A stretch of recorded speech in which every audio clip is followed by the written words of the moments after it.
Hello, my name's Dr. Shaun Wallace. I'm a barrister, mastermind champion, and the Dart Destroyer on the chase.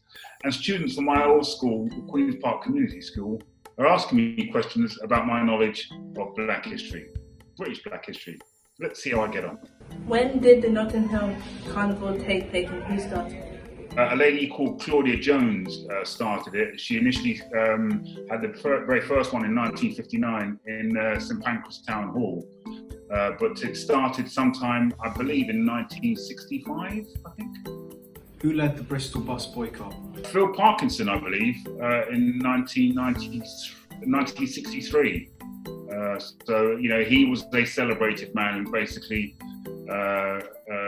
ensured that, you know, there was a boycott in relation to the refusal of the then Bristol Bus Company for any person of ethnicity to actually drive buses.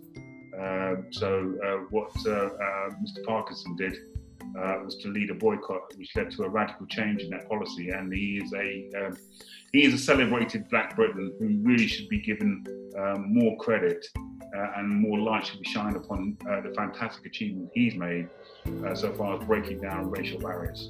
Who's your Black British hero and why? On my wall, I've got all my heroes, which I call inspiration, ranging from Muhammad Ali to Tommy Smith, who did the Black Power salute in the 1968 Mexico Olympics, Jesse Owens. But if you asked me to pick out a Black British hero, it would be hard because there have been loads of Black British heroes I can really look up to. If I had to choose one, I suppose the proudest moment was when I saw my friend Tessa Sanderson become the first Black woman to win an Olympic gold in the 1984 Los Angeles Olympics in javelin. So I would have to point out to Tessa. Were there any Black people in the royal family before Meghan Markle? Absolutely. It would be fair to say that Queen Charlotte, the wife of George IV, was Black. Queen Victoria could be really described as Black, and she actually had a Black goddaughter as well. So there have been people of colour who have been a member of the royal family. So I would say Queen Charlotte of Mecklenburg, the wife of George III. Who was the first Black woman ever elected into the House of Commons? That was in 1987, alongside Bernie Grant and Paul Boateng. That was Diane Abbott, who still represents Stoke Newington to this very day. She was the former Shadow Home Secretary. Who was Catherine Johnson? Catherine Johnson, who lived to the age of 100, and she was celebrated in the 2017 film called Hidden Figures. So she made a tremendous contribution to the development of not only spaceflight in relation to John Blanc going into space, but she also played, by virtue of her mathematical genius and calculations, played an integral part in the Apollo space program.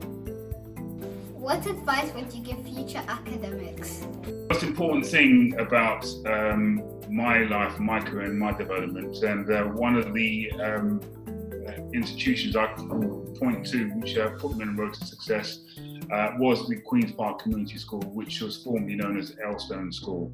That was a school which had high aspirations for all students, irrespective of your race, gender, age or disability. And they really encourage all students to actually achieve the very best that they can. And the one message which I always say to students is this: in order to stay in control of your destiny, make sure you've got an educated mind. Who were the first Black Britons? That's very, very difficult to say who were the first Black Britons. There were Black Britons who obviously were there in Roman times, because not a lot of people know this, but we have had a Black leader who's ruled Britain, and his name was Septimus Severus. And he ruled Britain as a Roman emperor from 193 AD to 211 AD. He was crowned in New York as a Roman emperor, and he died in New York. So not a lot of people know that we've actually had a Black leader who was a Roman emperor.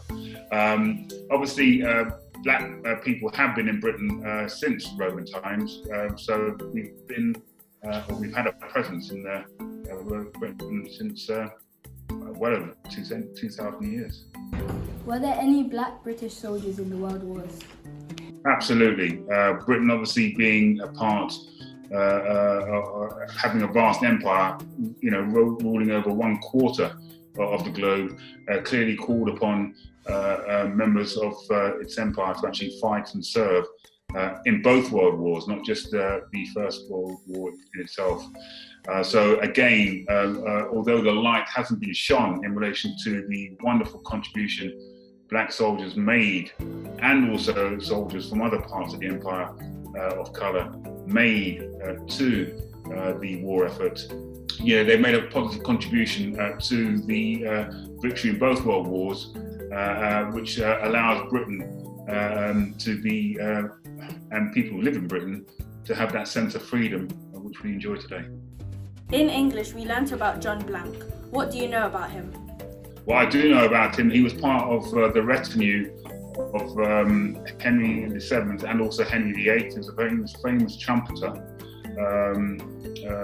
who actually is recorded as Henry VIII actually retaining his services. He's in a celebrated painting where you can actually see him, and he also asked for a pay rise, which he got. So he's a very famous, celebrated trumpeter. Our school theme for Black History Month is Black Excellence. What does that mean to you?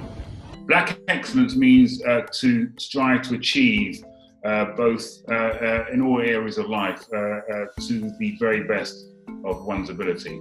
And if you do strive to achieve black excellence, then you are a credit not only to yourself and your family, but to the community in which you serve. And it's always important to have examples of black excellence, so for young aspirants to actually look up to and be inspired by that, so that we can pass the torch of responsibility onto the next young black excellence in generations to come.